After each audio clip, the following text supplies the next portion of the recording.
비로소 이제 그 신학자의 글을 이해할 수가 있는 거예요. 예수님 벌거벗고 십자가에 못 박혀 돌아가셨어요.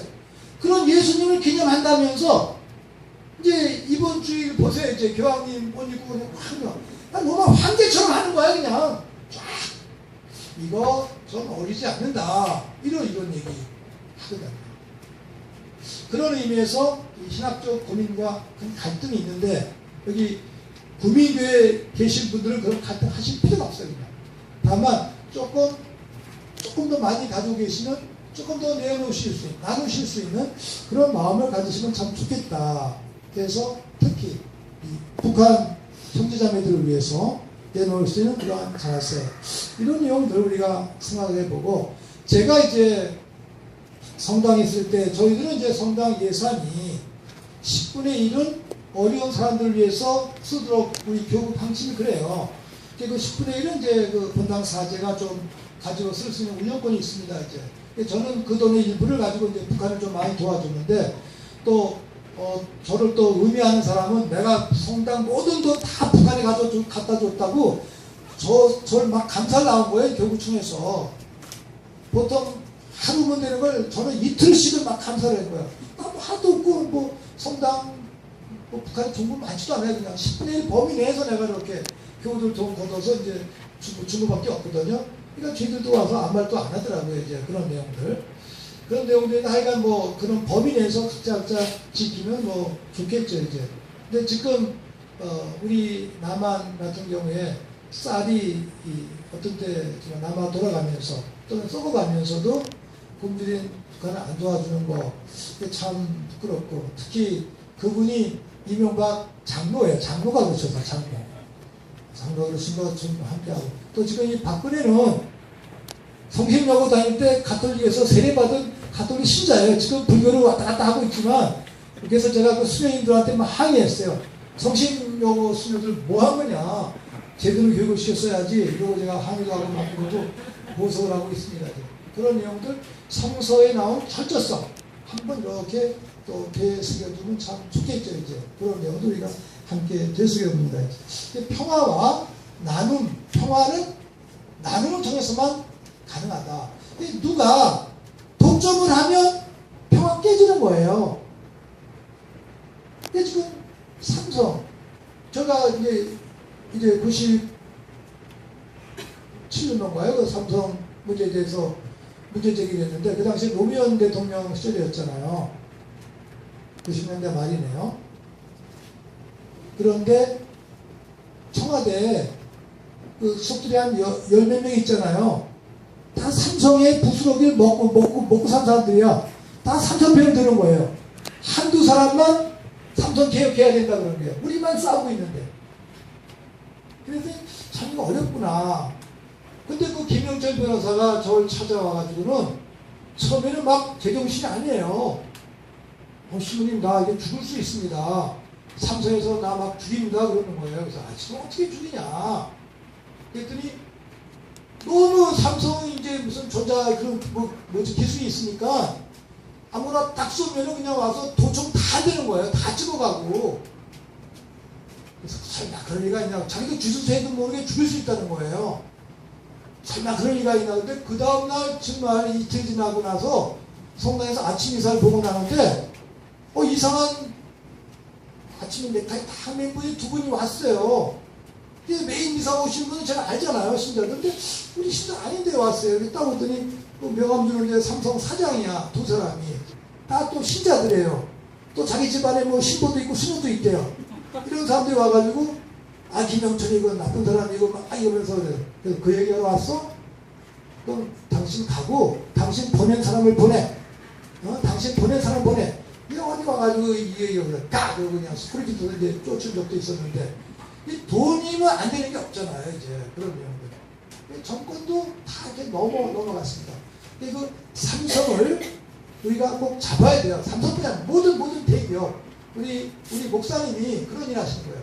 부패 청렴운동 하시는데 이제 그런 내용들을 함께 하는데, 여기 국민교회 모든 구성원들이 함께 계시니까 힘을 받을 수 있겠죠.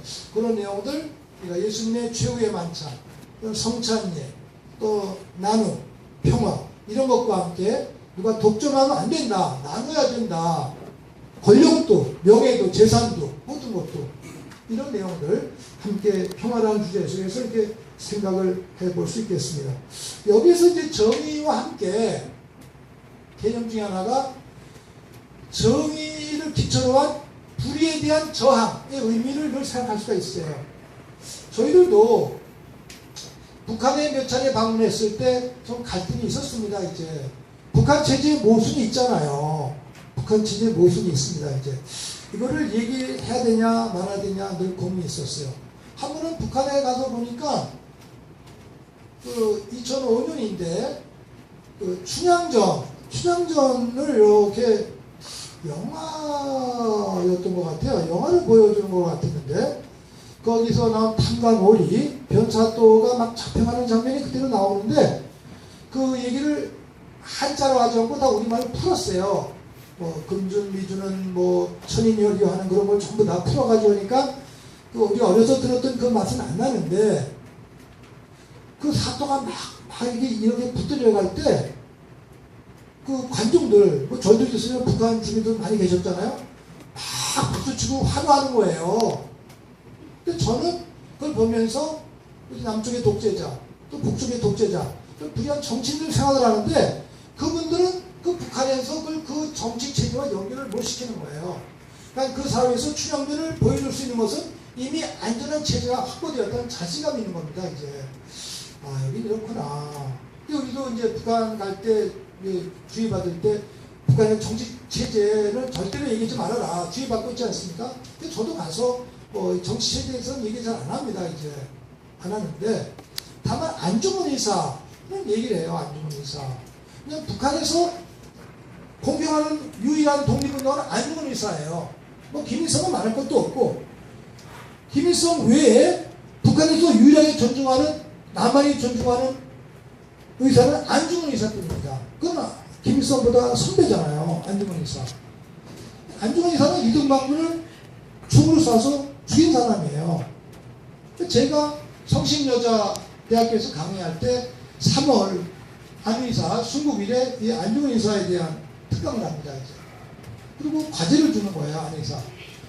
그러면은 몇몇 학생들은 10대 명에서 사람 죽이지 말라고 있는데 어떻게 안중근 의사 사람을 죽였는데 그것이 됩니까? 안 됩니다. 그래서 제가 막 설명을 해요. 실정법에서 내가 위험에 처했을 때 내가 살기 위해서 상대방을 내가 제거할 수 있다. 그건 정당방위다. 그건 양심적으로도 실정법으로도 그건 보장이 되는 거다. 설명을 하고 이건 개인의 정당방위가 있지만 공동체를 위한 정당방위, 공동체가 위기에 빠졌을 때 공동체를 해야를 가하는 그 자를 공동체로 제거할 수가 있다. 안중근 의사는 바로 침략자 이등반군을 한국 동양의 평화를 위해서 또 일본의 평화를 위해서도 그러한 불의한 침략자를 제거한 것은 바로 양심의 명령이었고 신앙의 의무였고 정당방위에 처해서 가능한 것이다. 제가 이렇게 설명을 합니다. 이제 대체로 다 알아들어요. 그런데 아주 수구적인 개신교 장로교 학생은 끝까지 안 된다는 거예요. 그냥. 그래서 학생 혹시 어느 종교 신자세요? 그러면 뭐 예수교 장로회 그러고 무슨 고신파라고 그러고 기독교 장로회는 안 그러셨어요. 기당은 막 지치적이지 가톨릭과 다 대화가 제일 잘 되니까. 그래서 제가 그걸 열심히 설명을 합니다. 또 성서를 봐라. 특히 구약 안에서 하느님의 이름으로 정의의 이름으로 얼마나 많은 사람들 제거하냐. 모세가 왕궁에서 컸지만 나와서 자기 동족이 핍박받을 때 동족을 위해서 핍박받는 그 에집트의 그 군인들과 감독관들을 죽여버렸잖아요. 그리고 모래밭에 파묻었잖아요. 이런 동족에 대한 사랑은 바로 폭력을 휘두른 자를 제거할 수 있는 정당성이 배부가 되는 것이다. 이런 내용들. 그래서 우리가 사랑과 정의와 용서를 물론 얘기해야 되고 그것도 가장 중요한 가치긴 합니다만 불의한 자는 정의의 이름으로 제거할 수가 있다. 이런 저항의 논리.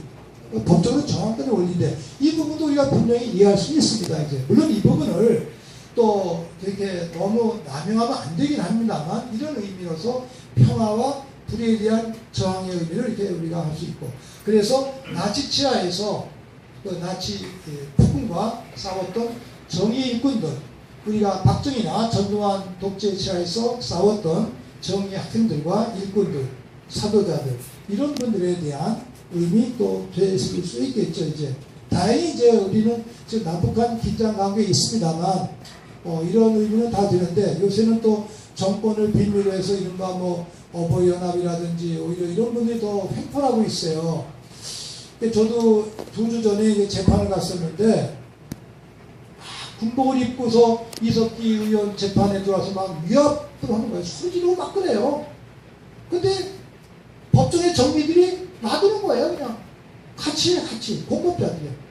근데 재판장이 그러면 안 된다 그랬더니 그 다음부터는 이제 똑같은 색깔의 옷을 이제 푸른색을 다 입고가지고 또 나이가 많은 분들이에요. 소리 막 지르는 거예요.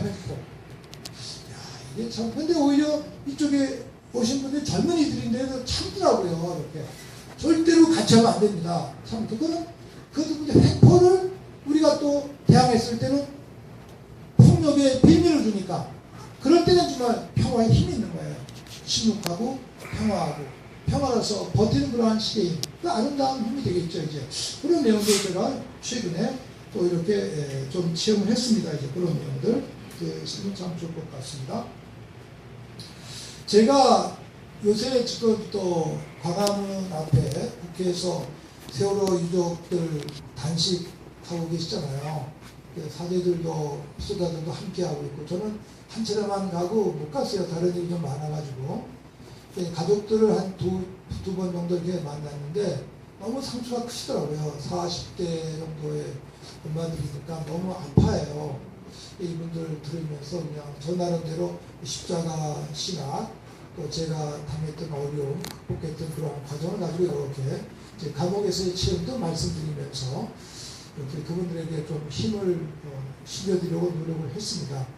그러나 또 한 3일 전인가 또 지금 박영선 그 새정치연합 지금 비대위원장 그분이 또 여당과 또 그 협약 과정에서 합의를 했잖아요. 그때 좀 난리가 났지 않습니까? 이제 어떡하나 그래서 몇 분들 우리가 어제 전화를 걸어서 찾아가 뵀어요. 물론 좋은 뜻으로 그게 합의를 했지만 이게 유가족이 반대하고 또 많은 뜻있는 분들이 이렇게 결사적으로 반대할 때 그건 이유가 있습니다. 아무리 박 대표가 최선을 다했다 하더라도 그걸 고칠 수 있는 마음을 지녀야 됩니다. 그게 박근혜와 바로 다른 점입니다. 박근혜는 틀려도 원고집을 막 밀고 나가요. 그게 좋은 줄 알고. 근데 참된 지혜의 사람은 이게 아니구나 할 때 바꿀 수 있는 거. 그게 아름다운 용기다. 그게 박영선과 박근혜의 다른 점이다. 뭐 이런 얘기를 이제 하면서 우리가 이제 1시간 넘게 대화를 나누었었는데 그분이 어떻게 이제 선택을 할지 모르겠습니다만 그런 고민들이 참 많이 있습니다. 이제 그럴 때 저희들은 가서 우리가 지혜를 구하기 위해서 왔다. 정말 남북 간의 평화를 위해서 어떤 것을 해야 되는가 이것을 위해서 왔다. 또 이 세월호 참사를 해결하는 것 특별법 만드는 것이 모두가 아니다. 지금 우리 과제 이 세월호 특별법이 안 만들어도 좋다. 그 다음 정권에서 만들 수도 있다. 그러니까 지금은 우리 현실이 나라가 아니다. 더 큰 가치를 우리가 세우자. 정의의 가치, 평화의 가치, 또 남북일체 가치를 지향하자. 이 정치적인 득과 실을 따지지 말고 민족적 가치 우리가 생각하자. 이러면서 이제 많은 분들이 호소했습니다. 이제 우리 신앙인이 그런 삶을 우리가 지녀야 되겠죠. 저도 개인적으로 어떤 때 참 마음이 아파요. 선거 끝날 때마다 결과적으로 마음이 아픈데 제가 마음이 아프다고 또 해결된 것도 아니고 저도 그전에 기도를 했는데 또 기도가 안 이루어졌어요. 안 이루어져도 하나님 원망할 수도 없고 이건 우리 민족이 안고 가야 할 우리 시대의 십자가구나. 요새 신학자들 이런 얘기를 합니다. 부활은 뭐냐?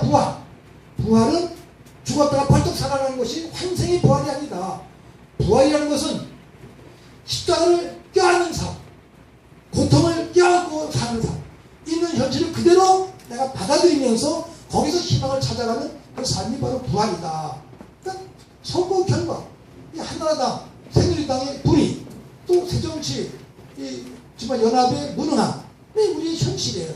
있는 그대로 깨달으면서 우리 시민들과 우리 신앙인들이 깨어나서 이들을 깨우쳐주는 것, 이것이 우리들의 할 일이 아닐까. 이런 것이 통일을 위한 어떤 지혜와 한 방법이라고 생각을 했습니다. 이제 통일이란 다른 말은 일치죠.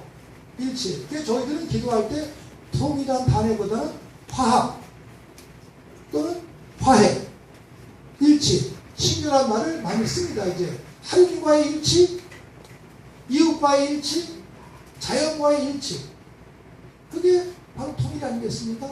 그래서 6.15 공동선언 2000년에 김대중 대통령과 또 북의 또 김영희 국방위원장이 했던 약속 중에 두 번째 한 연방제 이야기와 낮은 단계 또 무슨 국가연합인가 이런 내용들 단어가 있는데, 어쨌든지 저는 지금 유럽연합의 형태로서 남과 북이 각각의 체제를 가지고 있으면서 우리가 주민등록 좀 하나 가지고 자유롭게 왕래할 수 있는 이 첫 단계 평화가 꼭 이루어졌으면 참 좋겠다, 이런 생각을 합니다. 이제 끝으로 이제 마감을 하겠습니다.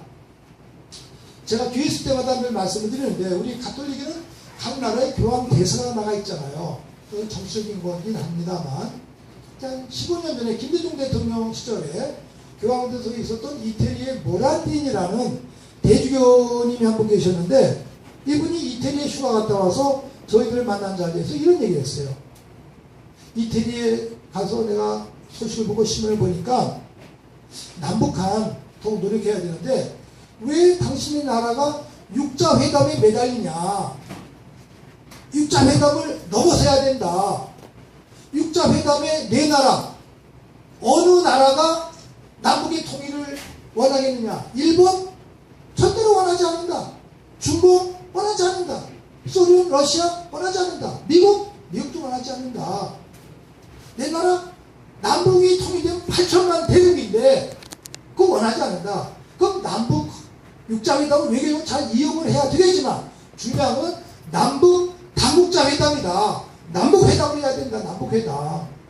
그 얘기를 외국인 교황대사 선교사한테 들은 거예요. 좀 이게 맞아 부끄럽더라고요. 제가 그때부터 제가 그 얘기를 계속 썼어요. 외치면서 남북 당국자회담.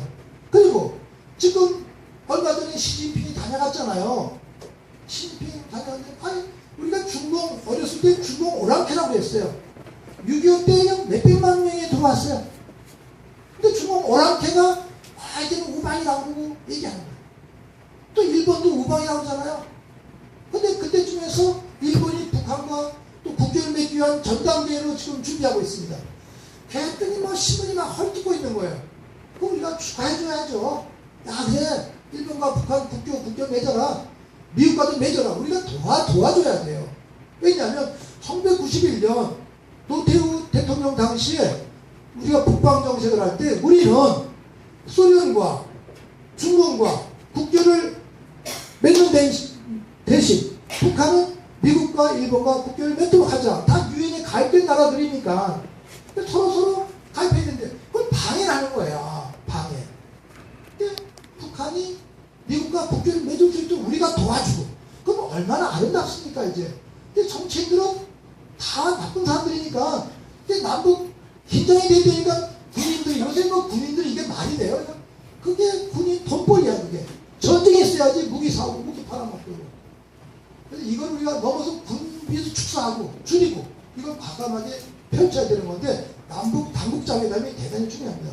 근데 이 사람들 무슨 통일은 대박이다. 대박은 노름 용어잖아요. 그런데 그런 용어를 쓸 수가 있어요. 통일은 우리의 꿈, 우리의 기도, 우리의 영혼. 아주 신성한 거예요. 그러니까 북한의 가치를, 역사를, 정치체제를 부분적으로나마 우리가 인정해주면서 미국과 국교 맺을 수 있도록 도와주고, 일본과 이렇게 도와줘야 되는 거예요. 이게 정말 평화를 지향하는 나라의 정책이 아니겠습니까? 이제 1953년에 맺었던 7월 27일에 군사 그 정전 협정도 아직까지도 우리가 군사 정전이에요. 미국이 평화 협정을 안 해주는 거예요. 북한은 원하는데 저희들은 당국자도 아니잖아요. 당사자도 아니에요. 그때 이제 뭐냐 북한에서는 남쪽 니네 뭐 미국 시민인데 뭐 우리는 자격도 없어. 그래서 거기에 남북 대화를 나가야 되는데 이걸 못하는 겁니다. 근데 이런 내용들을 언론이 써야 되는데 언론이 안 쓰는 거예요. 한겨레 경향도 제가 말한 거 이렇게 얘기하면 못 싫어 이거를 못 싫어. 조선 같은 거는 그 전부 악마라고 그러니까요. 악마 아니야. 우리 사람의 머리 썩히는. 그러니까 이 언론 우리가 바꿔야 됩니다. 이제 썩은 언론. 그래서 이 우리 구민교회 신자들이 기도원이 했던 것처럼 힘을 합하셔서 썩은 언론도 제거하시고 그래서 평화와 남북 화해와 일치 일꾼들이 되셨으면 참 좋겠습니다. 그러한 마음으로 오늘 제가 저의 살아온 과정 말씀드리면서 훌륭한 삶을 사신 분들에게 인사드립니다. 고맙습니다.